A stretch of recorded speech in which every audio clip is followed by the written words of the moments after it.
Bonjour. Aujourd'hui, à la demande de Sneha Sadan, je vais parler brièvement du corps et de la conscience. C'était sa demande. À mes yeux, tout est conscience, donc le corps est conscience également. C'est d'ailleurs le titre d'un livre que j'ai écrit et publié en 2018 chez Acarias l'Originel. Tout le corps est conscience, pardon. Voilà. Partant de là, en tant qu'individu, on est doté d'un corps. Ce corps, on peut, comme certains l'ont présenté, on peut le considérer comme le temple de la conscience. En général, on dit le temple du divin, mais c'est pareil, le divin, la conscience. Donc le corps, c'est le temple de la conscience. Ça veut dire qu'il est la maison de la conscience, qu'il est le lieu où on célèbre, on honore la conscience. Alors ça peut sembler étonnant dans une société judéo-chrétienne ou musulmane où on a tendance à dénigrer un peu le corps ou alors à le survaloriser pour son apparence, mais pas pour certaines fonctions, mais pas pour ce qu'il est spirituellement, c'est-à-dire vraiment la manifestation de la conscience, l'incarnation de la conscience, ce qui permet à un être humain d'être conscience incarnée. Alors, la conscience, c'est aussi, ou le corps plutôt, c'est le miroir qui révèle si on a vraiment, une connexion intime avec la conscience ou si elle est distendue. On ne peut pas ne pas avoir cette connexion, mais on peut complètement l'oublier ou la négliger. C'est pour ça qu'on parle d'endormi et d'éveillé. Même si en réalité, il n'y a ni endormi ni éveillé, parce que la conscience est toujours vivante, fraîche, pleine de vitalité. Mais en tant qu'individu, on peut voiler, camoufler tout ça et ne pas s'en rendre compte. Et d'ailleurs, une approche spirituelle digne de ce nom, c'est simplement de réaliser ce qui voile la conscience pour déchirer ce voile. Et quand je dis déchirer, comprenez que ça n'a rien de violent ou d'agressif. C'est, on voit une illusion et elle tombe. Il n'y a pas besoin de se battre contre une illusion. Déchirer le voile est presque faux dans ce sens. Parce que quand on voit que tout le bruit que fait moi, je, l'individu, c'est finalement illusoire, imaginaire, ça tombe. Et qu'est-ce qui reste? La conscience. Mais il reste aussi le corps, entre autres. Et même la personnalité, mais sans ego. Il reste le corps comme miroir et révélateur de la conscience. Alors c'est intéressant à ce niveau-là, parce que être à l'écoute de nos sensations, par exemple, sans focaliser dessus, sans faire tout un plat avec ça, mais ça nous montre vraiment notre fonctionnement mental. Est-ce qu'on est dans l'ouverture ou est-ce qu'on est dans le refus? Je m'en tiens juste à ça. Je ne veux pas aller vers le vipassana. Voilà. Suis-je dans l'ouverture ou dans le refus, dans la fermeture? C'est simple à voir. Notre corps nous le dit. Si on voit qu'on est fermé, il n'y a pas de problème avec ça. Mais simplement en l'observant, en l'accueillant, en ne faisant rien pour que ça change, ça va s'ouvrir.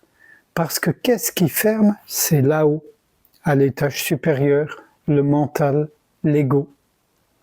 C'est l'ego qui veut tout contrôler. Dès que ça lâche le contrôle, la conscience prend le relais. Et elle rétablit l'ordre tel qu'il doit, et ça prend le rythme et le temps qu'il faut, mais ça rétablit l'ordre. Ça peut être instantané comme ça peut être progressif. La vision claire, elle est instantanée. L'intégration, elle est la plupart du temps progressive, graduelle, plus ou moins longue et courte, pardon. Donc, on peut voir dans notre corps, en étant à l'écoute des sensations, est-ce qu'on est dans l'ouverture ou dans la fermeture? Juste ça, je ne veux pas rentrer dans le reste. Après, notre corps peut vraiment être un miroir encore plus lumineux de la conscience si simplement, par exemple là, je vous invite à fermer les yeux 1 minute et à amener votre attention dans la paume des mains. Oubliez tout ce que vous savez sur vous, votre identité, votre genre, votre état de santé, votre âge, oubliez tout. Simplement, soyez présent à la perception que vous avez de la paume de vos mains, en ce moment même, les yeux fermés. Très probablement, vous remarquez que les yeux fermés, en étant dans la paume des mains, elles perdent leur forme distincte, celles qu'on voit les yeux ouverts. Elles peuvent devenir beaucoup plus grandes, larges, plus chaudes, plus vibrantes. Et précisément, c'est ce que je vais vous demander là, c'est de vous brancher sur les perceptions fines que vous pouvez éprouver en ce moment même dans la paume des mains. Peut-être des picotements ou des petits courants, comme des petites vagues ou des ondulations, des pulsations, peut-être comme de l'électricité, peut-être des vibrations, peu importe. Peut-être un courant un peu frais ou au contraire comme un courant électrique un peu chaud, peu importe. Et si toutefois, ce serait étonnant, mais si toutefois vous ne percevez rien, n'en faites pas un problème, restez simplement tranquillement à l'écoute de la paume des mains, la perception de l'intérieur de la paume des mains. Et quand je dis de l'intérieur, il ne s'agit pas de l'intérieur du corps physique, de l'anatomie, mais de la perception du corps sensible, ce que certains appellent le corps d'énergie.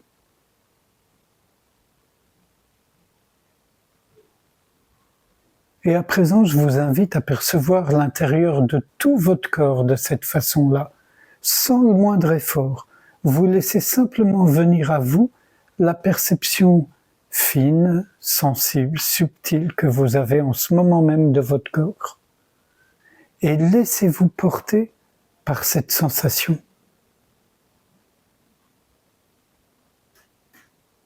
Comme une vibration ou peut-être comme une pulsation.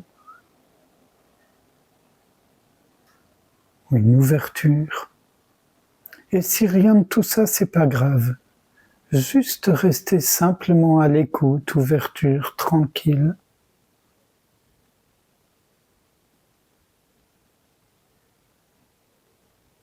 Par ce simple exercice, on peut réaliser plusieurs choses. La première, c'est que le corps ne se cantonne pas aux limites physiques qu'on peut voir avec les yeux ouverts ou que le miroir nous renvoie. Il est beaucoup plus vaste. 2, c'est qu'il est incroyablement vivant. Il n'y a pas un instant où il n'est pas traversé de courants, de vibrations, de pulsations. 3, c'est que nous ne sommes pas ce corps, nous pouvons l'observer. 4, quand nous l'observons, nous pouvons réaliser assez aisément que si nous pouvons l'observer, c'est parce que le corps, il se situe au sein de la conscience.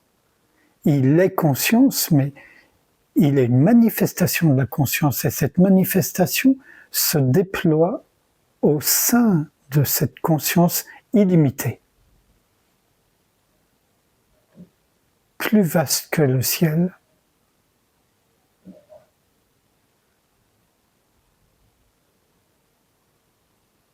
Et donc le corps est un merveilleux instrument aussi pour nous permettre de réaliser toutes ces choses qui ne sont pas des choses et de redécouvrir ce que nous sommes vraiment, à savoir cet espace infiniment ouvert de présence qui est toujours déjà là.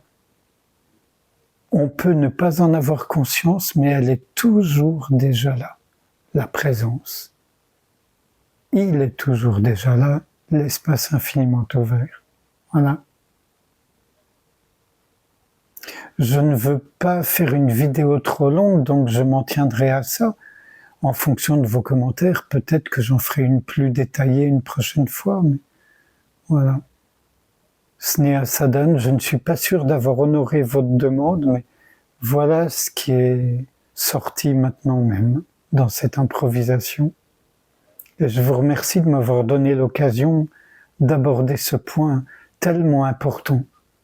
Parce que dans beaucoup d'approches non duelles, on néglige le corps, on fait comme s'il n'existait pas ou qu'il n'avait pas d'importance.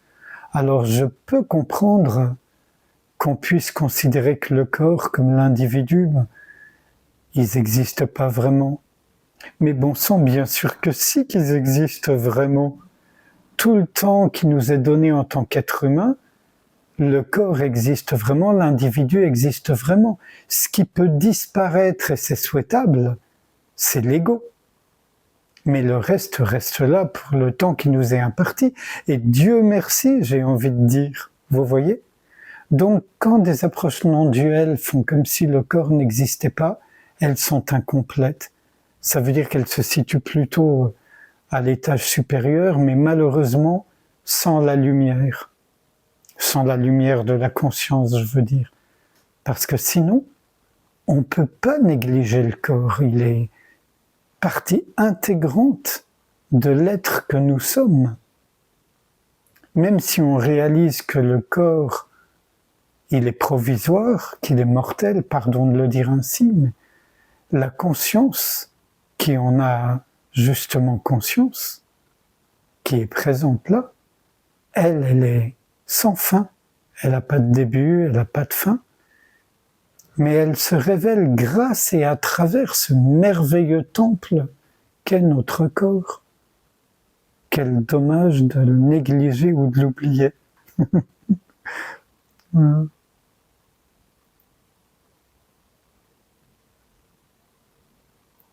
Si vous le voulez, on peut passer un petit instant ensemble en silence, sans rien faire, peut-être juste être à l'écoute, de notre corps sensible, sans le moindre effort.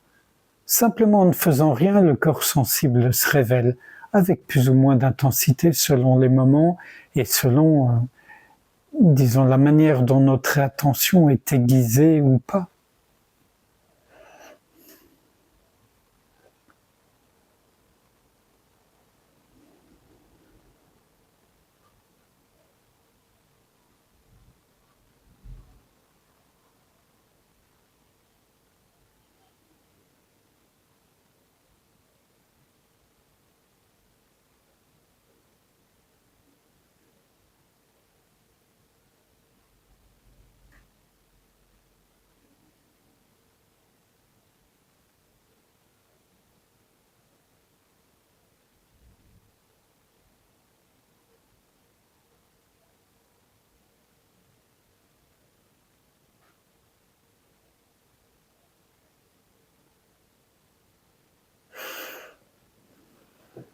Je vous remercie.